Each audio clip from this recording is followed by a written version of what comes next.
Hello friends, welcome back to our channel. आजच्या व्हिडिओमध्ये आम्ही तुम्हाला घेऊन चाललो आहोत एका अतिशय सुंदर आणि भक्तिमय प्रवासावर. माझ्या सासऱ्यांच्या 75व्या वाढदिवसानिमित्त सगळे एकत्र जमलो आणि अचानक शेगावचा प्लॅन ठरला. धुळे ते शेगाव हा आमचा भक्ती आणि आनंदाने भरलेला प्रवास कसा होता, आम्हाला कोणत्या अडचणी आल्या आणि महाराजांनी आमच्यावर कशी कृपा केली, हे सगळं आजच्या व्लॉगमध्ये तुम्हाला पाहायला मिळणार आहे. चला तर मग निघूया. सकाळी सगळे उत्साहात तयार झालो आणि आमचा प्रवास सुरू झाला. गाडीत गप्पा, हशा, मस्ती, गाणे आणि डान्स सुरू होता. Everyone was enjoying every moment of the journey. रस्त्यातील सुंदर दृश्य पाहत पाहत आम्ही पुढे जात होतो. प्रवास म्हटलं की धमाल, मस्ती आलीच. गाडीत गाण्यांवर डान्स करत हसत खेळत आमचा प्रवास सुरू होता. आणि जसं जसं ऊन वाढू लागलं तसं तसं थोडीशी भुकेची जाणीवसुद्धा होती. पण मजा मस्ती काही खूप सुरू होती. पण मी म्हटलं, मजा मस्ती तर सुरूच राहणार आहे, पण काहीतरी आपण आता खाऊन घेऊया. आणि त्यासाठी आम्ही मस्तपैकी नाश्ता तयार केलेला होता. घरूनच आम्ही पोळ्या आणि चटणी नेलेली होती आणि प्रवासात ही साधी चटणी पोळीसुद्धा इतकी छान लागली की सगळ्यांनी चटणी पोळी तृप्त होऊन खाल्ली आणि सर्वांना ती चटणी पोळी खूप आवडली. आणि आम्हाला पोटाला थोडा आधारही मिळाला, कारण सकाळपासूनच प्रवासाला निघालेलो होतो. आणि मग नाश्ता झाल्यावर थोडंसं पुढे गेलो आणि खूप ऊन झालेलं होतं, त्यामुळे आम्ही एका ठिकाणी थांबलो आणि गारगार उसाच्या रसाचा आनंद घेतला. त्या रसाने प्रवासाचा थकवा क्षणात दूर झाला आणि रस मस्तपैकी आम्ही घेतला. आणि त्यानंतर पुढे गेलो तर पुढे आम्हाला बोर्डवर दिसलं शेगाव 1 किलोमीटर आणि मनात आनंदाची लहर पसरली. शेगावमध्ये प्रवेश करताना एक वेगळंच भक्तिमय वातावरण जाणवत होतं. सगळीकडे जय गजानन, गजानन महाराज की जय अशीच नावं दिसत होती. दुकानं, हॉटेल्स, बोर्ड सर्वत्र गजानन महाराज यांची छाप दिसत होती. आणि त्यामुळे असं वाटत होतं की आपण छान आता गजानन महाराजांच्या नगरीत आलेलो आहे. आणि तेथून आम्ही सर्वात आधी आमचं लक्ष वेधून घेतलं ते तिथल्या शिस्तीने. पार्किंग एरियामध्ये डिजिटल बोर्ड होते. कोणत्या पार्किंगमध्ये जागा आहे ते उपलब्ध आहे ते स्पष्ट दाखवत होते, म्हणून गाडी पार्क करणं अतिशय सोपं झालं. आणि आम्ही तेथून उतरलो. तेथून तेथील वातावरण पाहिले तर अतिशय कडक ऊन ह्या भागामध्ये जबरदस्त आहे.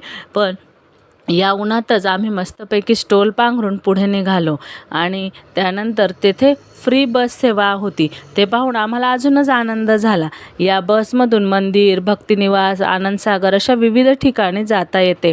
आम्हाला काही माहिती नसल्यामुळे आम्ही तेथील एका बसमध्ये बसलो आणि त्या बसने आम्हाला आनंद विहार, भक्तिनिवास येथे ती आम्हाला घेऊन गेली. खरं सांगायचं तर आम्हाला तिथे उतरायचंच नव्हतं, पण आज वाटतंय तोही श्रींचाच आशीर्वाद होता, कारण आनंद विहार पाहिल्यानंतर आम्ही अक्षरशः भारावून गेलो. अतिशय स्वच्छ, सुंदर आणि शांत वातावरण. आम्ही विचार केला आधी रूम घेऊ मग दर्शनाला जाऊ, पण शनिवार रविवार असल्यामुळे प्रचंड गर्दी होती आणि रूम मिळायला जवळपास 6-7 तासांचा वेळ जाणार होता. मग तेथील सेवेकऱ्यांनी सांगितलं की आधी जेवण करून घ्या, म्हणून मग मी कूपन घेण्यासाठी रांगेत उभी राहिली. रांग तर खूप मोठी होती, पण तेथे शनिवार रविवार असल्यामुळे खूप गर्दी होती. आणि मला असं वाटू लागलं खरंच इतकं कठीण असेल का दर्शन, पण मनात विश्वास होता श्री सर्व व्यवस्थित करतील. आणि ह्या मोठ्या रांगेतून मी भोजनाचं कूपन घेतलं आणि जेव्हा भोजन कक्षात प्रवेश केला मी अक्षरशः थक्क झाले. अप्रतिम व्यवस्था, स्वच्छता, शिस्त, शांत वातावरण, साधं पण मनाला तृप्त करणारं जेवण. रूम मिळवण्यासाठी त्या महाप्रसादाचा आस्वाद दर्शनासाठी पुढे जातील असं ठरलं आणि आम्ही मंदिराकडे निघालो. आणि आम्ही पुढे निघालो. अचानक आकाश काळं झालं, जोरदार वादळ आणि पाऊस सुरू झाला. सर्वजण एका छोट्याशा आडोशाला उभे होतो. क्षणभर वाटला आता दर्शन होणार की नाही, पण श्रींची कृपा होती आणि अर्ध्या तासात सर्व व्यवस्था सुरळीत झाली आणि आम्हाला छान असे दर्शन झाले. दर्शन घेऊन येतो तोपर्यंत रात्र झाली होती, त्यामुळे जास्त शूट करता आलं नाही. आणि बघा सकाळी आम्ही रूमची शूटिंग केली. किती सुंदर रूम आहे आणि तेथील रूम मोठमोठ्या हॉटेल्सलाही लाजवतील अशा प्रकारचे आहे. सकाळी जेव्हा मी खिडकीतून बाहेर पाहिलं त्यावेळी खरंच एक नवीन ऊर्जा मिळाली. अतिशय तेथील समोरचं दृश्य पाहून मन खूप प्रसन्न झालं. Fresh air, beautiful surroundings, positive vibes everywhere. कालच्या थकव्याचा त्यामुळे लवलेशही नव्हता. आणि त्यानंतर आहो आणि मी मस्तपैकी सकाळी तिथे कॉफीचा आस्वाद घेतला. खूप फोटो काढले, व्हिडिओ शूट केले आणि एक एक जण खाली येत होता. सगळ्यांसोबत आम्ही वेगवेगळे फोटोज काढत होतो. या भक्ती निवास परिसरात अनेक सुंदर मूर्ती आहेत, संतांच्या मूर्ती आहेत. तसेच तिथे राम लक्ष्मणाच्याही मूर्ती आहे. राम लक्ष्मण शबरी माता यांच्या देखील मूर्ती अतिशय जिवंत वाटत होत्या आणि असं वाटत होतं की खरोखरच श्री ज्या परिसरात राहिले, जेथे ज्या पायवाटांनी ते चालले त्याच पायवाटांवर आज आपणही चालत आहोत आणि त्यामुळे मनाला एक शांतता लाभत होती. आणि खरोखरच ही शांतता कशानेही मिळत नाही. ती या भक्तिनिवासामध्ये जिथे गजानन महाराजांचा वास होता त्या ठिकाणी ही शांतता मिळालेली होती आणि यामुळे तेथे खूप प्रसन्न वाटत होते.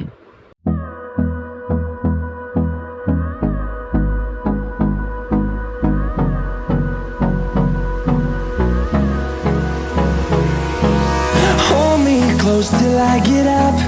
Time is barely on our side. I don't wanna waste what's left. The storms we chase are leading us, and love is all we'll ever trust. Yeah, no, I don't wanna waste what's left. And on we'll go. संपूर्ण भक्तिनिवास परिसरामध्ये भरपूर सेवेकरी आहे आणि या सेवेकऱ्यांचं कौतुक करावं तेवढं कमीच आहे. कारण एवढा मोठा परिसर, इतकी गर्दी, एवढे भाविक आलेले, तरीही ते सेवेकरी सर्वांची अगदी भक्तिभावाने सेवा करत होते. स्वच्छता आणि शिस्त तेथे अतिशय उत्तम होती. त्यामुळे त्यांचे खरंच खूप कौतुक वाटते. येथील प्रत्येक कानाकोपऱ्यामध्ये असे वाटत होते की गजानन महाराजांनी येथे वास केलेला आहे. त्यामुळे तेथे प्रत्येक ठिकाणी खूप शांतता मिळत होती. तसेच एक मानसिक ऊर्जाही मिळत होती. ही बघा राम लक्ष्मण आणि शबरीची मूर्ती, ती पण अगदी खरीखुरी वाटते आहे. तसेच ह्या विविध संतांच्या मूर्त्या, प्रत्येक मूर्ती अगदी जिवंत वाटत होती. त्यामुळे तेथे खूप छान वाटत होते. काल प्रवासामुळे तसेच रांगेत उभं राहण्यामुळे, प्रचंड गर्दीमुळे आम्ही सगळे खूप थकलो होतो. मुलंही थकले होते. त्यांना बसची सवय नाही, एवढ्या गर्दीची सवय नाही, त्यामुळे ते थोडेसे कंटाळाही करत होते. पण आम्ही त्यांना एकच सांगत होतो की ही देखील श्रींची परीक्षा आहे आणि ज्यावेळी क्षण आला तो दर्शनाचा, गाभाऱ्यात आम्ही प्रवेश केला तेव्हा सगळीकडे गणगण गणात बोते गजानन महाराज की जय असा जयघोष सुरू होता. त्या क्षणी मन पूर्ण शांत झालं आणि श्रींची अतिशय जिवंत अशी मूर्ती पाहून आम्हीच काय, मुलंही खूप भावूक झाले. त्यामुळे त्यांनाही तेथे एक सकारात्मक ऊर्जा मिळाली आणि खूप त्यांनाही आनंद झाला आणि दर्शनाचं महत्त्व काय असतं हे त्यांना तिथं गेल्यावर खरोखरच पटलं.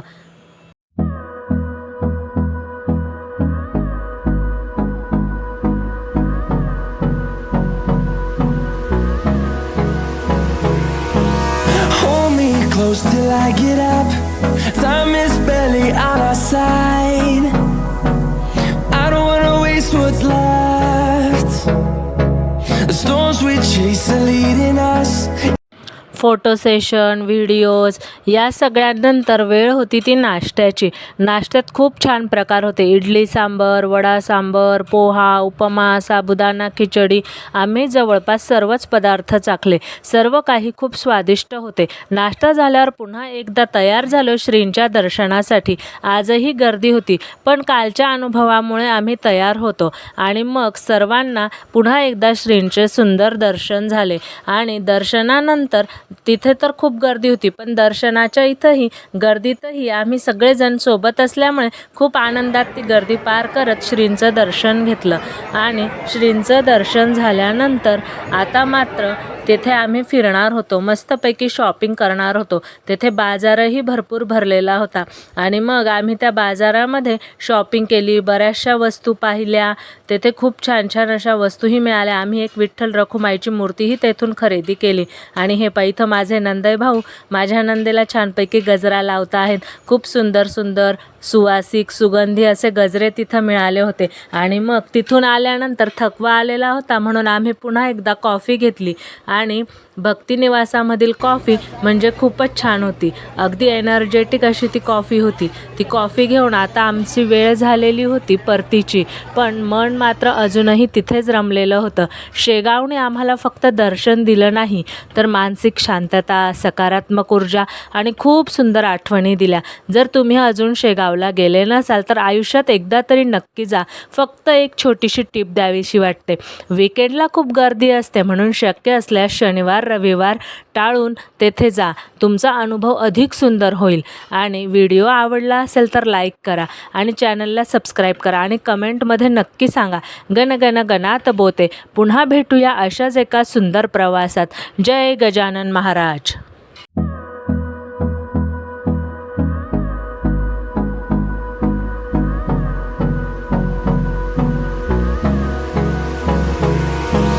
Hold me close till I get up. Time is barely on our